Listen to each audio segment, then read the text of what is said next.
Käes on septembri keskpaik. Oleme talirapsi põllus. Tegemist hübriidsordiga, eelvili talioder.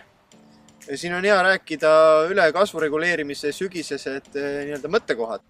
Me kõik teame reeglit 8-8-8. Enne talve alla minekut võiks olla taimel talirapsil vähemalt 8 lehte, juurekael vähemalt 8 millimeetrit jäme ja juur vähemalt 8 sentimeetrit pikk, et tagada võimalikult hea talvitumine.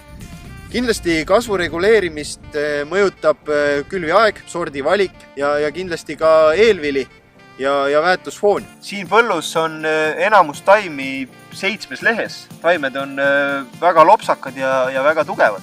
Siin on kasvuregulaator veel tegemata. Nüüd ongi küsimus, et kuidas siis minna kasvuregulaatorit lahendama. Ma ütleks, et kuna lehti on juba 7 enamus taimedel, siis Kaaruksi kulunormiks paneks siin kindlasti liitri ja Juventuse kulunormiks paneks siin põllul 0,7 liitrit hektarile. Selliste taimede puhul ütleks, et 0,75 liitrit Kaaruksit või 0,5 liitrit Juventus teeb väga hästi kasvureguleerimise töö ära. Sellistes taimedes, kus taimed on veel väiksemad, tasuks kasvureguleerimisega oodata ja lasta tal kasvada. Praegu veel sooja tööd ja soojad päevad, et taimed kasvavad päris kiiresti. Paar päeva oodata ja ka siis on argumenteeritud sellises kasvufaasis kasvuregulaatori kasutamine.